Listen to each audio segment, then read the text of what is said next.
Sometimes the most dangerous voice isn't out there. It's the one inside our own heads. Today, I sit down with Dr. Diane Hudock, a renowned spiritual psychologist and master biofield healer who's helped thousands around the world clear trauma imprints and dissolve patterns of self-sabotage at the soul level. If you've ever wondered why you're still stuck even after doing the work, or if you've been feeling that you're carrying something that feels too heavy to name, stay with us. This conversation goes deep into the biofield, into the subconscious, and ultimately into the light.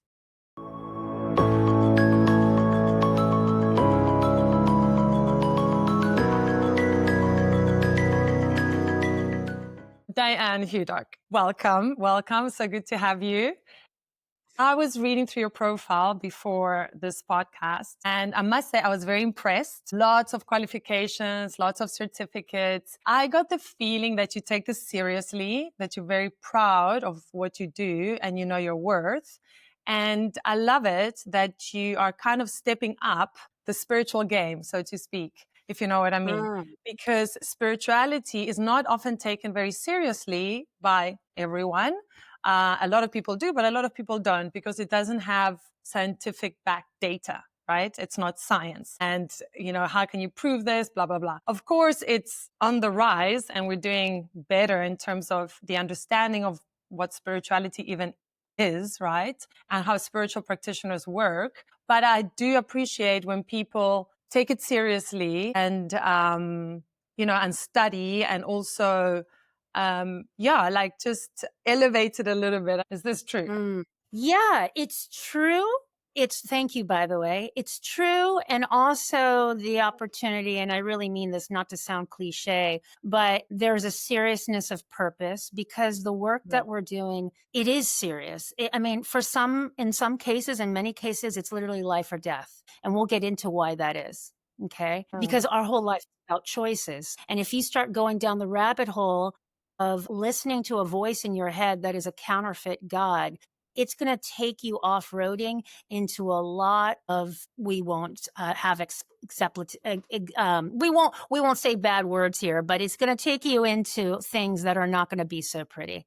Yeah. So there's a seriousness of purpose to what we do. And I think that that's paramount, but also that we're all here together learning and doing the best that we can. And with that is the opportunity to be gentle with ourselves, to walk in humility because we don't know everything, right? And we're all just trying to do the best that we can. And we're in a melting pot of all different levels of consciousness. We're all airplanes flying at different altitudes, which is why people get in disagreements because one person is operating in a whole other realm of consciousness and understanding and perceptual lens than another person. So the two cannot meet. But yet the opportunity is to laugh at ourselves and laugh at each other, and laugh with each other. Laughter is a great dissolver of againstness and judgment and separation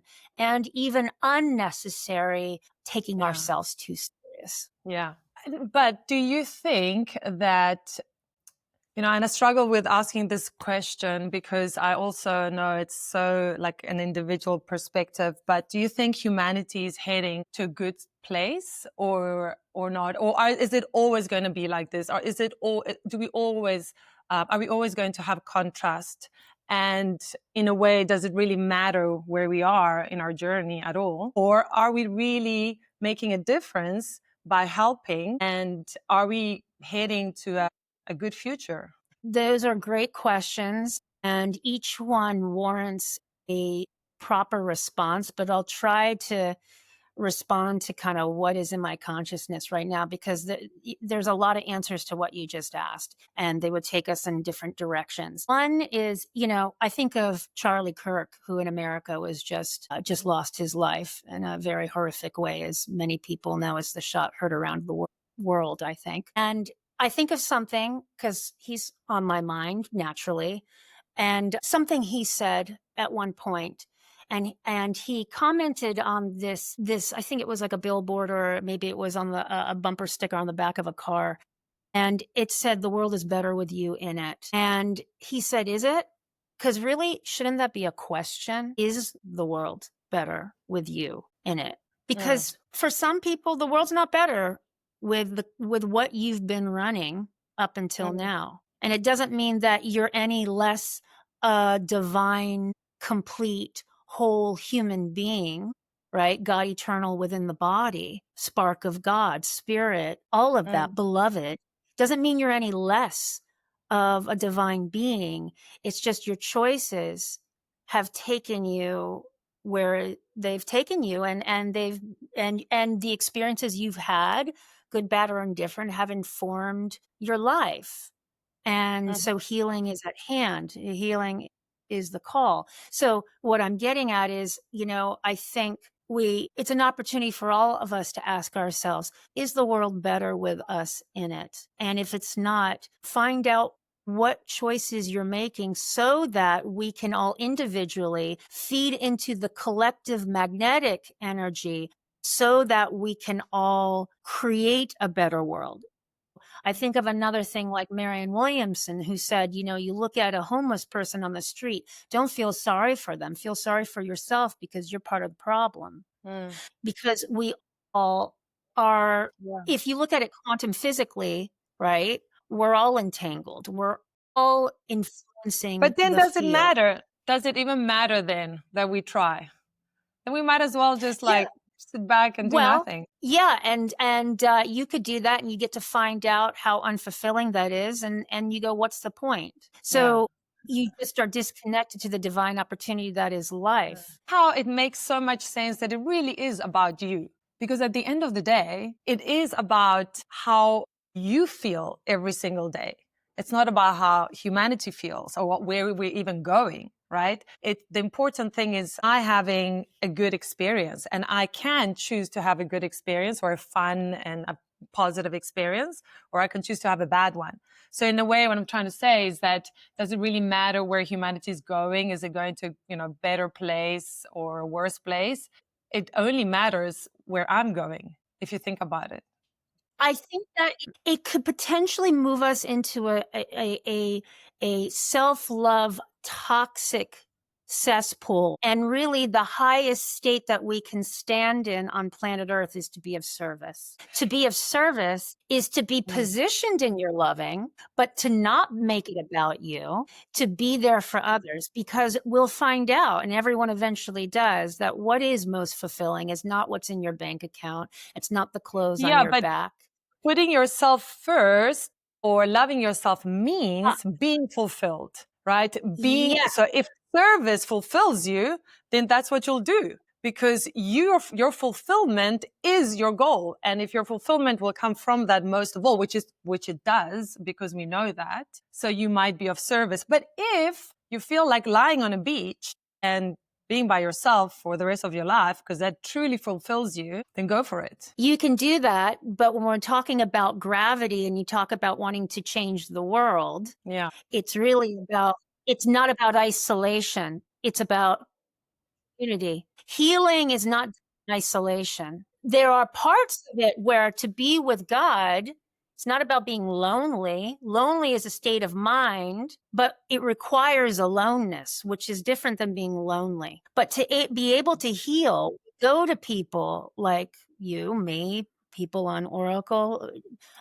pastors, priests, gurus, you name it, Mm. right? So that they can get the truth reflected back to them so that they can Yeah. start pivoting off of this pattern of just going down the rabbit hole of their own thoughts and making it about just self. So yes, self-love is pivotal. It's very important, but not to the degree where you live on your own island. It's so that you can get up and bring it up and out into the world. Why is this so important to you? Well, I think it's a little bit of a continuation from your last question, which is, will this world always be like this? And this is a fallen world.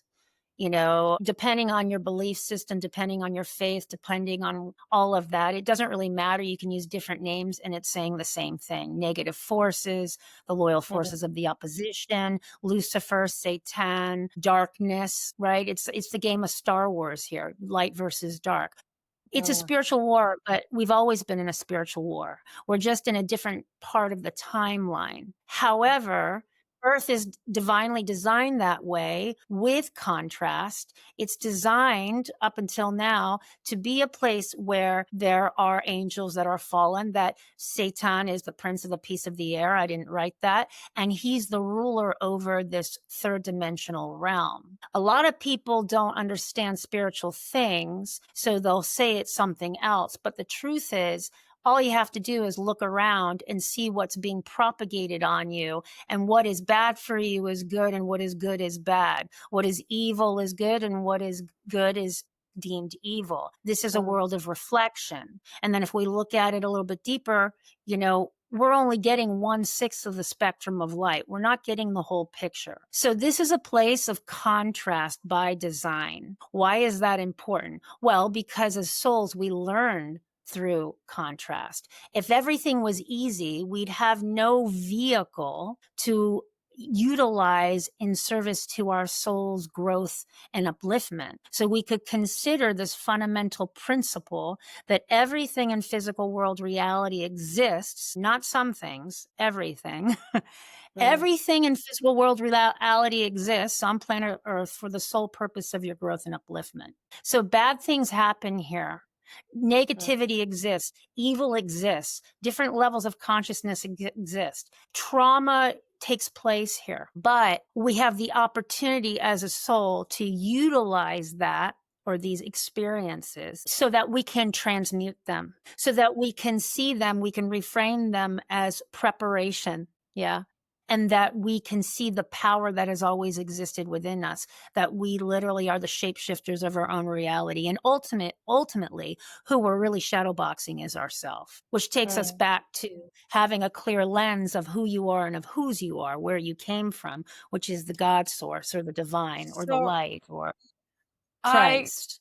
I completely agree with you. And I love hearing the same story from different perspectives because we can Yeah. explain that in so many ways, right? And these are all very difficult concepts for our minds to wrap around because it's outside this time-space reality. And so our minds are very conditioned to the time-space reality that we live in. But to the Until it's person not. listening, Until yeah, it's well, not. until it's not. But to the person listening who's like, okay, that's great, but I really want to get out of this trauma. I don't want to feel this way anymore. I'm ready. How does that person do it? And how do you help them, I suppose? Well, everybody comes with a different curriculum, a different purpose, a different learning, a different path of unfoldment. So no two stories, just like no two snowflakes, are the same. So why is that important? Because no two approaches will be the same for one individual. I've been in over 5,000 biofields, and not one biofield is the same. But by divine creation, it's that's just the way it is. Life is like that. No two people are the same. No two curriculums are the same. So to kind of give a how you do it, it's going to look different for each person. But as a general overview, we look at where there is the againstness of self. And when I say self, I'm talking about the capital S. I'm talking about the separation from one's spirit. And one's Mm. spirit is that substance aspect of you, is the substance of you. It's the essential you. It's your essence that is unconditional, that's loving, that's perfect, where there's nothing to fix, that you actually are the holder of all the knowing answers inside of you. You've just, for whatever reason, and we find that out through all these different approaches, modalities, where that person in the timeline of their life, I mean, that could include, of course, many lifetimes Mm. because we are eternal. And energy's never destroyed. It's always just changing locale or location or a body or Mm. a container. So we find out where they started creating this separation of self, or this againstness of self, or this denial of their divinity or belovedness or truth. And where that fracture is, there's a fragmentation in the consciousness. And when the consciousness is fragmented, their life is going to be emblematic of that state of, for lack of a better word, fall from the truth. Yeah. Yeah. So, more practically speaking, they come to you, and this is what actually happens, and this is what you help them with, right? What do they need to do anything? Do they need to believe anything? And how do you do it briefly? Well, first, to answer your question, do they have to believe? No. I would just offer that they it would support them to be willing. Because if you come to any healing to be healed, to receive revelation, and there's Mm. resistance, you're going to get it to the degree of your willingness. Yeah. So come with an open heart. Come with an open heart. Come like a child, open, curious, wondering, right? Drop the judgment and be in the experiment. Come with an iterative mindset, trial and error, rather than a Mm. finality of this is what is, because that's what's been perpetuating in your life anyway up till now, and it's not really helping you. So it would serve you to drop that and just come with an open heart. Okay. And then we can worry about the believing later. Believing comes through direct experience. I can tell you all kinds of things that have happened to me spiritually, and you might agree with me because you're an open person or you've had experiences yourself. But ultimately, none of it really matters, because direct experience is the greatest receipt of spiritual law and divine presence, God. So then, to answer your question about the work, I'll kind of take you through a very brief sort of session. So first we'll call in the light. So it's covered in the sanctity and the presence of what we call God, okay, or the God of your understanding, which is unconditional loving presence, or the light, or the Christ light, okay, keeping it simple. And then I will scan you. So I will start to see, I'm shown through a language, we'll say, through dark and light, through imagery. I just through beyond a third dimensional lens. That gives me a lot of information. That's a whole other thing that we can talk about. And then what I do is I pick up what's called your template or your light body. It's like a brass rubbing of your physical. It's an x-ray of your body. And I put it on my table here as if it's the body.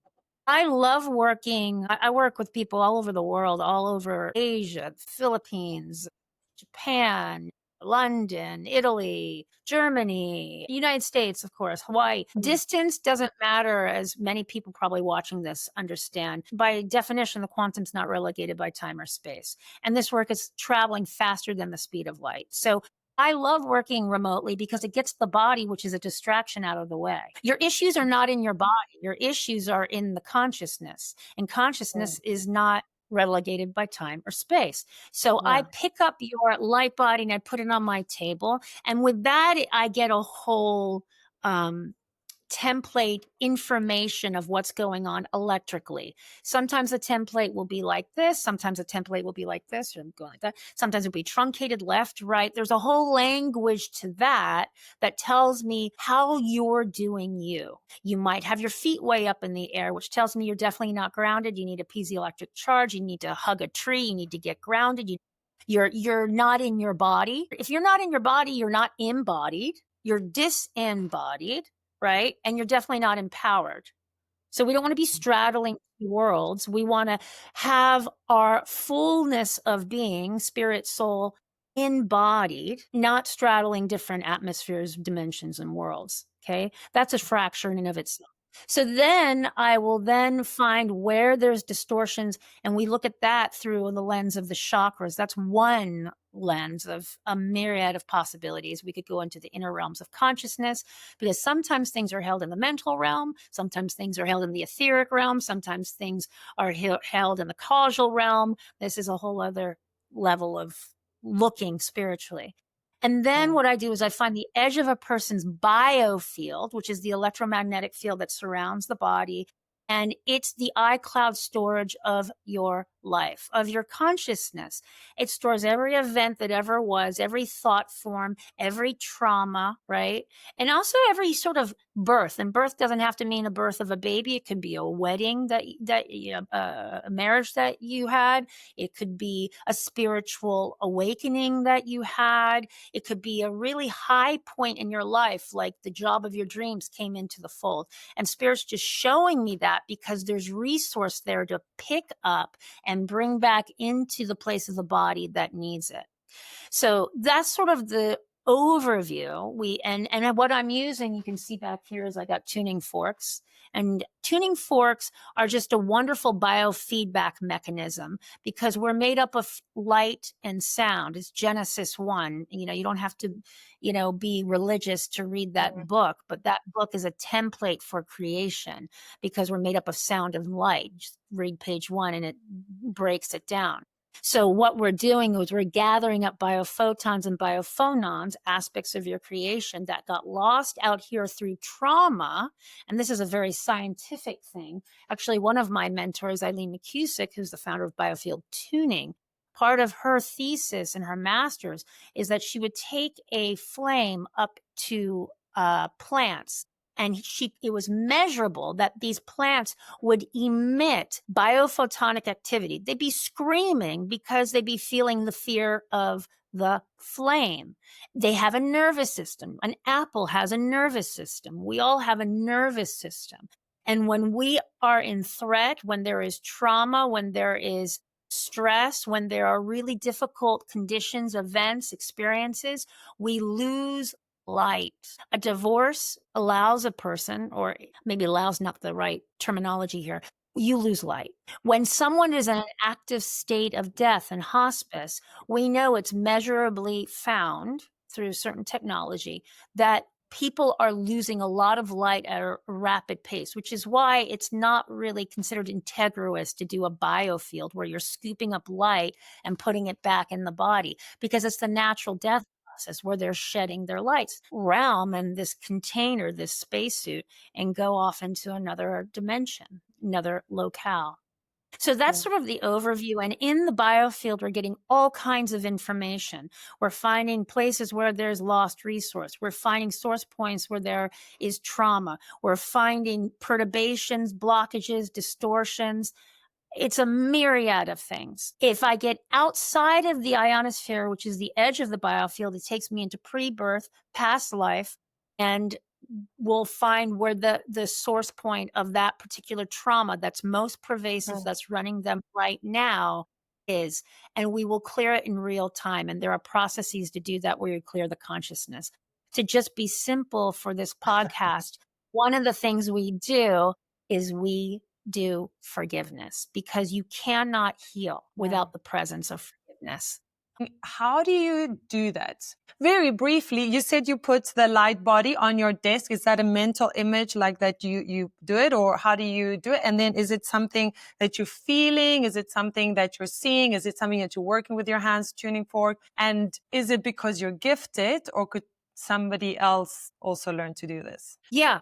Well, everybody has gifts, but some people, their unction is not to say, be a biofield healer. Maybe their gift is the gift of counsel, but their gift is not the gift of spiritual discernment and sight.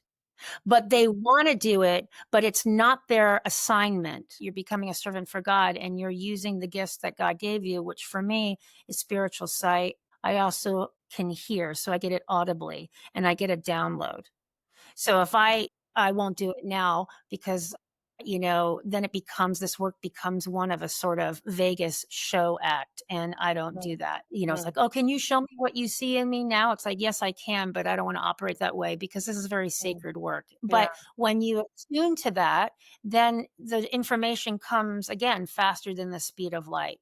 So sometimes it's just information where I'll say, hey, you've got something going on in your third chakra. And sometimes it will be a digestive issue. Sometimes yesterday I was working with a guy and he needed enzymes badly because when I started to get into his field, I could smell, there was a smell, an odorous smell in the air. And I said, "Are you eating a lot of meat? Because spirit is telling me that you are just inundated with eating a ton of meat. Not that meat's bad, but I'm getting this ammonia smell, and they're telling me it is rotting flesh, meaning he's not being able to break down meat. So he needs Mm. enzymes." And then I Yeah. test him for enzymes.